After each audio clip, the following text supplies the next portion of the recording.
बच्चा पार्टी हम पढ़ रहे हैं स्टैंडर्ड 7 चैप्टर 10 स्टैंडर्ड 7 का चैप्टर 10 डिजास्टर मैनेजमेंट। तो आज हम पढ़ रहे हैं disaster management. Can you tell, is it possible to prevent the loss of life caused by lightning? अगर बिजली गिर के कोई जीवित हानि होती है तो वो क्या हम रोक सकते हैं? तो आंसर है the loss of life can not be prevented.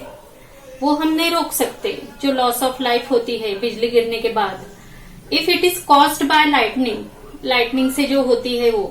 But if there is thunderstorm with lightning one must be careful. He और she should have house take shelter with due precautions. हम जीवित हानि तो नहीं रोक सकते बिजली गिरने के बाद जो होती है वो, लेकिन जब बिजली का लखलखाट चालू रहता है तब उस टाइम हम एक सुरक्षित जगह यानी एक सेफ जगह रहकर प्रिकॉशन ले सकते हैं। What should be done to prevent the bunds on a farm from getting washed away in the rainy season? अगर बरसात में जो फार्म के जो बर्न्स रहते हैं वो गेटिंग वॉश यानी वो अपनी जगह से वो यानी वो पानी के साथ बह नहीं जाए, इसलिए क्या करना चाहिए? तो सबसे पहले तो वो बर्न्स की दुरुस्ती बरसात के पहले ही करनी चाहिए। अगर ज्यादा पानी कलेक्ट होने से वो क्योंकि ज्यादा पानी कलेक्ट होने से यानी ज्यादा एक्सेस ऑफ वाटर एक ही जगह पे रहने से वो बर्न यानी डैमेज हो सकता है। इसीलिए उसे एक और जगह से वाटर ड्रेन ऑफ होने के लिए यानी वो एक्सेस ऑफ वाटर बाहर निकलने के लिए यानी वो बर्न ब्रेक न करके उसे और एक सुटेबल ओपनिंग देनी चाहिए ताकि वो जो रेनी सीजन में वो जो फार्म का जो बर्न है वो सुरक्षित रहे। Why do we experience water scarcity? यानी पानी टंचाई का निर्माण कैसे होता है यानी स्कैरसिटी ऑफ वाटर कैसे तैयार होती है? तो बरसात में अगर बरसात कम आई यानी अगर बरसात अगर कम हुई तो स्कैरसिटी ऑफ वाटर यानी ड्यू टू लेस रेनफॉल की वजह से स्कैरसिटी ऑफ वाटर क्रिएट होता है यानी पानी टंचाई का प्रमाण यानी निर्माण होती है, पानी टंचाई होती है। और वैसे अगर देखा जाए तो जैसे हमारे पास जो पानी अवेलेबल है अगर हमने उसे प्लानिंगली यूज नहीं किया या उसका यानी जो प्रॉपर यूज करना चाहिए उस तरह से नहीं हुआ तभी भी पानी टंचाई हो सकती है यानी वाटर स्कैरसिटी हो सकती है। अब हम देखते हैं 2 टाइप्स ऑफ डिजास्टर की तरफ आते हैं। तो 2 टाइप्स है, man made and natural disaster. Man made disaster and natural disaster कैसे होते हैं तो देखते हैं। तो ये दोनों भी डिजास्टर एक में से लिंक रहते हैं together, they are link together. Some disaster can be prevented while during some disaster we can take precautions. कुछ डिजास्टर ऐसे रहते हैं ये जो क्योंकि वो हम प्रिकॉशंस लेकर प्रिवेंट कर सकते हैं और उसमें हम प्रिवेंशन यानी प्रिकॉशन भी ले सकते हैं। ऐसे डिजास्टर रहते हैं due to phenomena of climate change यानी जो निसर्ग निर्मित जो आपत्ति आती है यानी उसका जो एटमॉस्फेयर में जो चेंजेस आता है, जो बदलाव आता है एटमॉस्फेरिक में यानी जो क्लाइमेट चेंज आता है उसकी वजह से नेचुरल डिजास्टर बढ़ जाता है। Natural disaster such as famine यानी दुष्काल, lightning strikes, cloud burst, storms etcetera result due to climate change. Climate change की वजह से ये नेचुरल डिजास्टर आते हैं। During such calamities there is possibilities of loss of life, यानी अगर ये ऐसे ड्यूरिंग सच कैलेमिटी, ऐसे इसमें ये जो नैसर्गिक आपत्ति आती है इसमें ज्यादा से ज्यादा जीवित हानि या वित्त हानि होने के चांसेस ज्यादा रहते हैं, ज्यादा पॉसिबिलिटीज रहती है। नेक्स्ट आते हैं फैमाइन यानी दुष्काल। तो long term and severe scarcity of food grains and water result into famine. अगर लॉन्ग टर्म यानी बहुत सालों से अगर वही यानी फूड ग्रेन्स यानी खेतों में ज्यादा खेती अच्छी तरह नहीं होना, यानी ये यानी फैमाइन, इसके कॉजेस मैं बता रही हूँ, यानी क्या क्या कॉज हो सकते हैं। यानी फूड ग्रेन्स का यानी फूड ग्रेन्स नहीं होना या वाटर, इनकी वजह से वो long term and severe scarcity of food grains and water results into famine, इसका परिणाम फैमिन में होता है।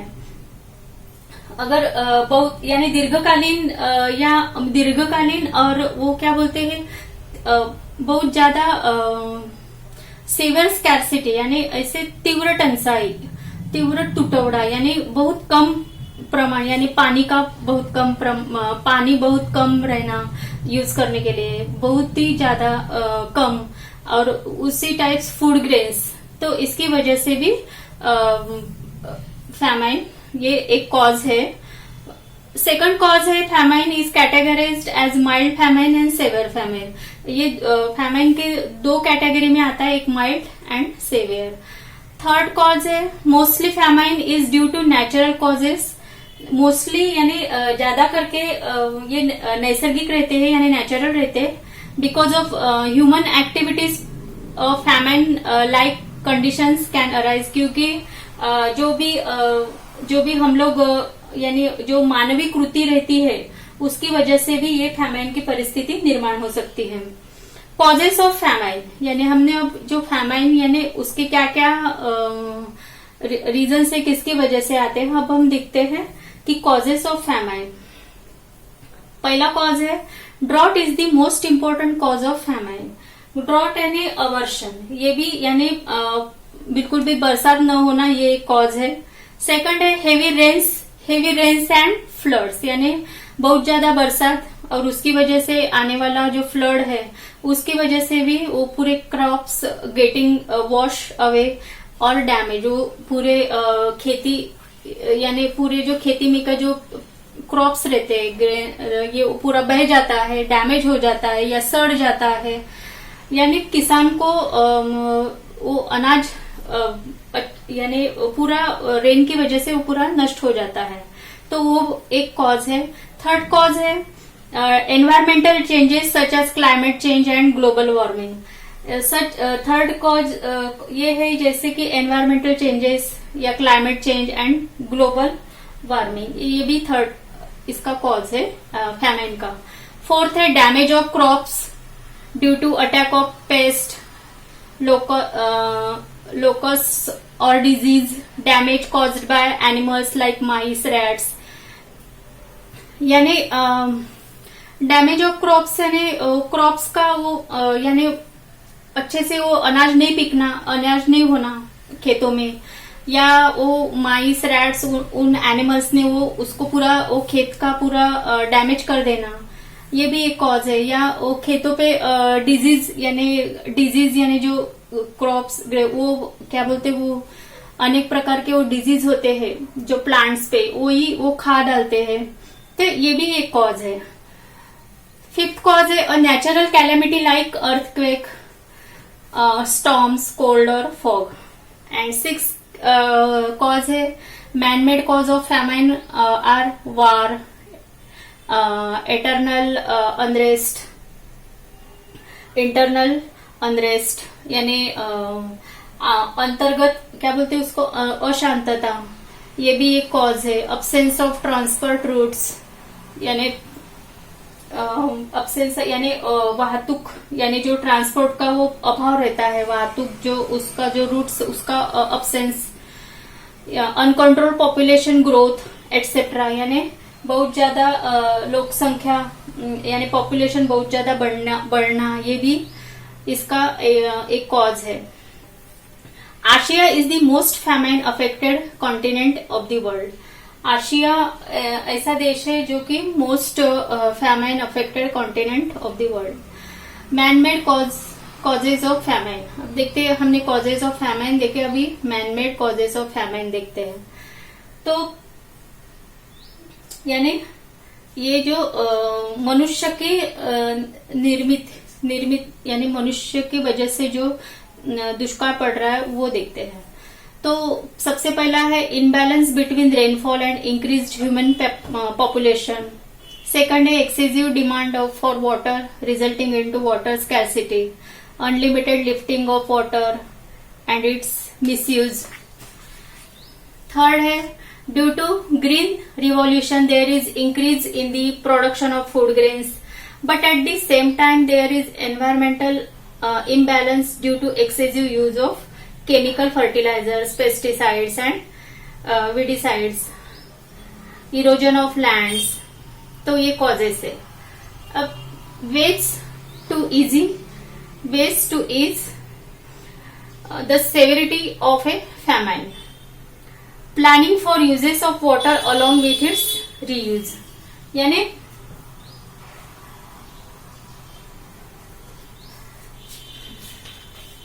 ways planning for uses of water along with its reuse,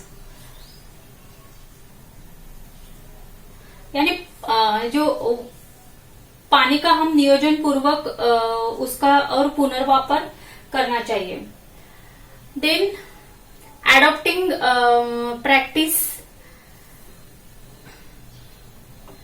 of water conservation, water conservation and harvesting at the local level, यानी जो जल संधारण रहते हैं उसका प्रॉपर नियोजन करके adopting practice for water conservation and harvesting at the local level. Large scale plantation of trees and prevention of deforestation, यानी ज्यादा संख्या में प्लांटेशन करना चाहिए, यानी वो क्या ट्रीज लगाना चाहिए, प्लांट्स लगाना चाहिए, और जो प्लांट्स को ट्रीज को तोड़ते हैं वो रोकना चाहिए, यानी डिफॉरेस्टेशन को रोकना, प्रिवेंशन करना चाहिए। By taking into account the weather forecast, the appropriate changes in agricultural practice should be adopted. By यानी जो हवामान एटमॉस्फेरिक जो बदलाव रहता है उसका अंदाज लेकर यानी हमने अपने यानी फार्मर्स ने अपने प्लानिंग से खेती करना चाहिए, यानी कौन से एटमॉस्फेयर का अंदाज लेकर, यानी जो हवामान बदलाव का अंदाज लेकर कौन सी खेती हम अच्छी तरह से कर सकते हैं, क्या कौन सी अनाज हम अच्छी तरह अपने खेत में ले सकते हैं, ये सोचना चाहिए। देन है क्लाउड बर्स्ट। हमारा टॉपिक है next cloud burst. Cloud burst यानी क्या? तो क्लाउड बर्स्ट मीन्स ढगफुटी, यानी हेवी रेन्स, यानी क्लाउड हैज बर्स्ट, यानी उसको बोलते हैं ढगफुटी, यानी क्लाउड बर्स्ट होना और उससे बहुत ज्यादा रेन, हेवी रेन होना, इसे क्लाउड बर्स्ट कहते हैं। It occurs when there is sudden raining over a specific and small region at a rate of 100 mm per hour or more। ये ज्यादा से ज्यादा जैसे छोटे ऐसे जो भाग रहते हैं 100 किलोमीटर के या उससे भी 100 किलोमीटर छोटे से जो ये रहते हैं specific. It occurs when there is sudden raining over a specific and small region at a rate of 100 mm per hour or more। तो ये वहाँ हेवी रेनफॉल होती है, यानी उससे भी अधिक प्रमाण में, अधिक ज्यादा प्रमाण में रेनफॉल होती है। तो इसका कारण ये है कि water coming down from rain clouds does not reach the land in the form of rain, यानी जो क्लाउड में से जो रेन आता है जो वो does not reach the land in the form of rain, यानी जो इस जल चक्र में कुछ चेंजेस होते हैं, उसकी वजह से जो क्लाउड में से जो पानी नीचे आता है तो वो पानी अर्थ पे यानी रेन की बजाय वो जो अर्थ का जो वार्म टेम्परेचर है, हॉट टेम्परेचर है, उसकी फिर से वेपराइजेशन होता है again and goes back into the same cloud, और वो फिर से यानी गोज क्लाउड में चला जाता है। तो इसकी वजह से क्लाउड में वेपराइजेशन का जो अमाउंट है वो ज्यादा बढ़ जाता है, यानी उसका वो ज्यादा कलेक्ट होता है वेपराइजेशन, और उसकी वजह से this results is very high amount of water vapour in clouds which result in cloud burst. तो water coming down from rain, cloud does not reach the land in the form of rain, but due to very high temperature near the land पे जो high temperature है इसकी वजह से it vaporises again and goes back into the same clouds. This results is very high amount of water vapour in clouds which results into cloud burst. तो ये cloud burst आपको समझ में आया। देन देखते हैं इंसिडेंस ऑफ क्लाउड बर्स्ट कि ये इंसिडेंस कहाँ हुआ, कब हुआ। तो लद्दाख में 6 अगस्त 2010 में और मुंबई में 26 अगस्त 2005 में ये क्लाउड बर्स्ट का इंसिडेंस हुआ है। अब देखते हैं flood. What is mean by flood, what are the effects of flood. यानी फ्लड यानी महापूर, यानी जो नदी नाले जो पूर आता है तो उसके परिणाम क्या होते हैं, क्या है ये फ्लड क्या है। तो during flood water is accumulated at one place in a very large amount. This is cause due to heavy rainfall. The river में also overflow and spread its water along the banks. तो इस flood में क्या होता है, एक जगह बहुत अधिक प्रमाण में पानी जमा हो जाता है, और हेवी रेनफॉल की वजह से वो जो वाटर रहता है वो रिवर का जो एक पार्ट रहता है, रिवर में also as overflow and spread its water along with the bank. तो उसमें जमा हो जाता है और वो आजू बाजू का जो भूभाग रहता है वहां पे स्प्रेड हो जाता है, उसे महापूर बोलते हैं यानी फ्लड बोलते हैं।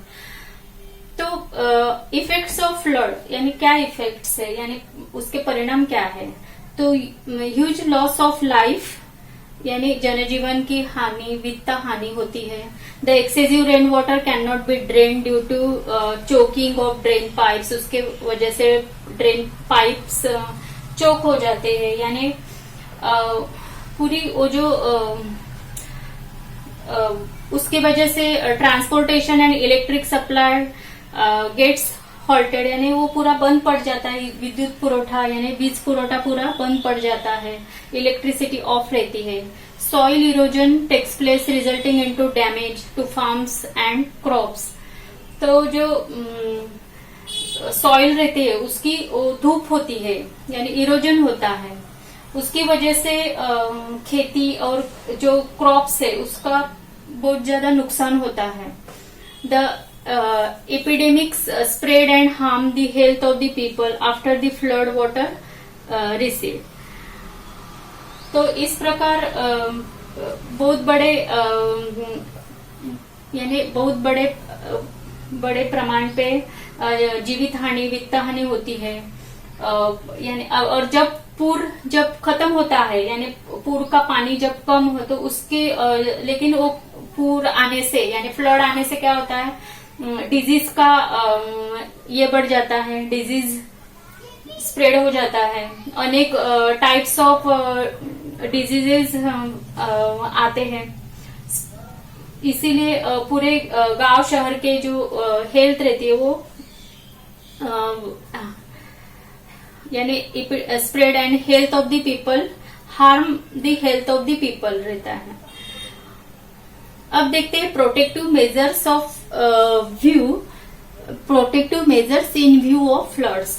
यानी हम इसके लिए संरक्षणात्मक उपाय योजना क्या कर सकते हैं, कौन से प्रोटेक्टिव मेजर्स हम यूज कर सकते हैं फ्लड के लिए। तो constructing small dams and percolation tanks in mountainous regions, यानी हम जो माउंटेनियस रीजन में छोटे छोटे डैम या वो क्या बोलते हैं उसको, डैम्स या पर्कुलेशन टैंक्स की योजना कर सकते हैं। देन जो मेकिंग रिवर बेड्स फ्लैट, यानी जो रिवर्स की जो बेड है, रिवर बेड है, उसे हम मैन मेडली फ्लैट कर सकते हैं, यानी और connecting rivers, mass tree plantation and thereby cultivation of new forest, यानी न्यू फॉरेस्ट हम तैयार कर सकते हैं, thereby cultivation of new forest. Government interventions यानी क्या, तो Government of India has established the National Flood Commission in 1976। Commission tries to control floods. तो कमीशन, ये गवर्नमेंट ऑफ इंडिया है, ये पूरी तरह कंट्रोल करती है फ्लड्स को रोकने के लिए। तो ये गवर्नमेंट की जवाबदारी है, उनकी रिस्पॉन्सिबिलिटी है, तो वो अपनी तरह से पूरी निभाते हैं। आगे का चैप्टर हम देखते हैं।